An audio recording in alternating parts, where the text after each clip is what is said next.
여러분 안녕하십니까. 누리PD입니다.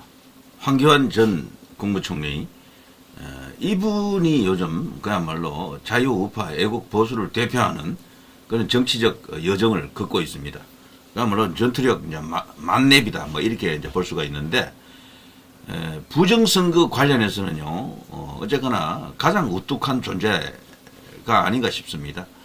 가령 부정선거를 완전히 이제 파헤치고 그걸 세상에 드러내고 정의 구현하자면은 윤 대통령이 직무 복귀해서 뭔가 또 할 수도 있지만, 그리고 완벽하게 그 카르텔을 뿌리 뽑자면은 제가 볼 때는 현재요, 지금 부정선거 관련해서는 이 황교안 총리, 민경욱 대표, 그리고 김용현 장관, 요 3인 중에 한 명이 대통령이 되면 이제 완벽하게 그 부정선거는 이렇게 소탕이 될 것 같습니다.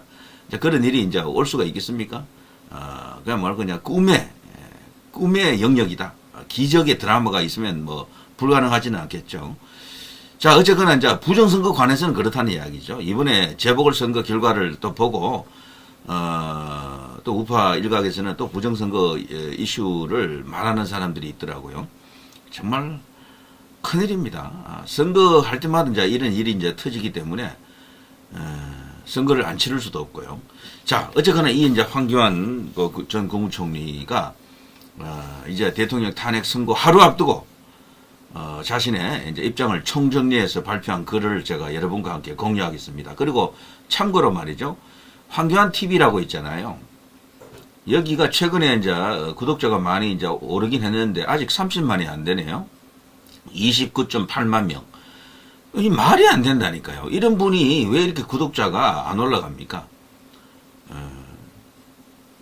뭐 진성호 씨 같은 경우 180 몇만 명 아닙니까? 거기가 이제 1위인데 우파에서는요.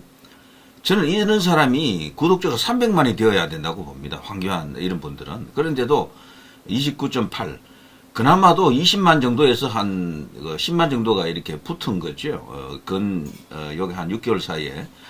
어쨌거나 이제 이런 분들이 더 많은 영향력과 함께 뭐 채널도 활성화되고, 그래서 뭐 사업적으로도 그리고 금전적으로도 뭐 이런 것들이 두루두루 좋게 나타나기를 바랍니다. 자, 황교안 전 총리의 페이스북을 한번 보겠습니다.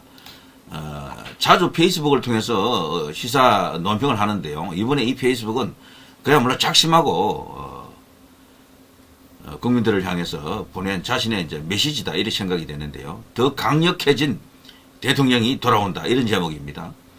4월 4일 헌재가 윤 대통령 탄핵 각하 또는 기각을 선고하는 것이 국민적 상식입니다. 반국가 세력 좌파 카르텔은 이미 정보를 입수했는지 몰락 위기를 감지하고 총궐기에 나섰습니다. 민주당 이재명 대표는 윤 대통령 복귀 시 유혈 사태가 일어날 수 있다는 말로 헌재를 압박함과 동시에 유혈 사태를 선동하고 있습니다. 김어준이 민주당 초선 의원들을 불러 국무위원을 전원 탄핵하라, 헌법재판관도 탄핵하는 상상력을 발휘하라고 다그치는 걸 보니 국회가 행정부는 물론 헌법재판소나 사법부도 다 탄핵하라, 다 다스리라는 것입니다. 그야말로 상권 분립의 헌법 정신을 정면으로 대적하는 제왕적 국회가 되라고 선동하고 있습니다. 윤 대통령은 확실히 돌아옵니다. 윤 대통령은 나라의 위기를 온 국민에게 깨우친 강력한 리더로 돌아올 것입니다. 오랜 세월 동안 국민들은 먹고 살기 바쁜데 무슨 정치라며 아수라 같은 정치를 외면했습니다. 그리고 포퓰리스트 정치인들의 달콤한 선동에 많은 국민들이 현혹됐던 것도 사실입니다. 그러나 그 무관심과 근거 없는 희망의 끝은 결국 비열하고 탐욕스러운 무리들에게 지배를 받게 되고 마는 것입니다.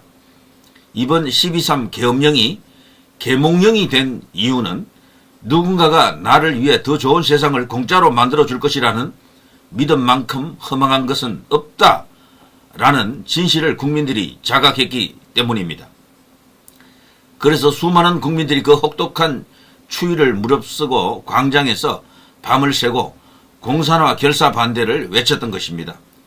이번 탄핵 소추 과정과 탄핵 심판 과정을 통해 온 국민이 전체 판사 중 5%도 안 되는 우리 법 연구회 출신들이 사법부를 공사나 교두보로 만든 사실을 다 알게 됐습니다. 공수처 일부 법원과 일부 수사기관의 불법이 다 드러났습니다. 그런데 이 모든 것을 뿌리부터 수술하려 할 때 190석이 넘는 거대 야당이 온 힘을 다해 막으며 저항할 것입니다.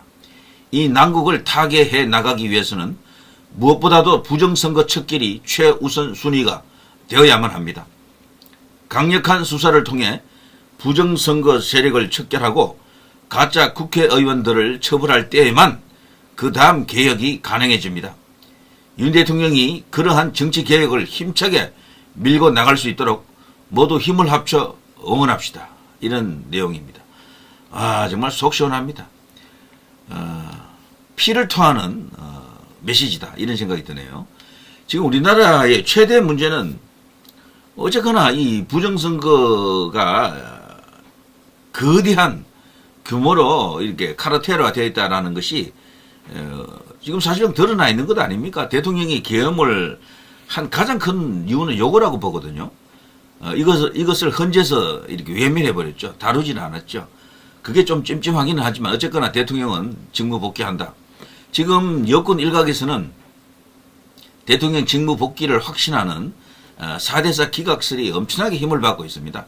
요건 제가 또 다른 시간에 이것을 갖고 여러분과 함께 좋은 이야기를 나누도록 하겠습니다. 자, 황교안 전 국무총리의 대통령은 반드시 돌아온다. 돌아온 뒤에 드디어 반국가 세력을 척결한다. 부정선거를 정의 구현한다. 이런 아주 강한 메시지가 담긴 페이스북 글을 여러분과 함께 공유해드렸습니다. 대단히 감사합니다.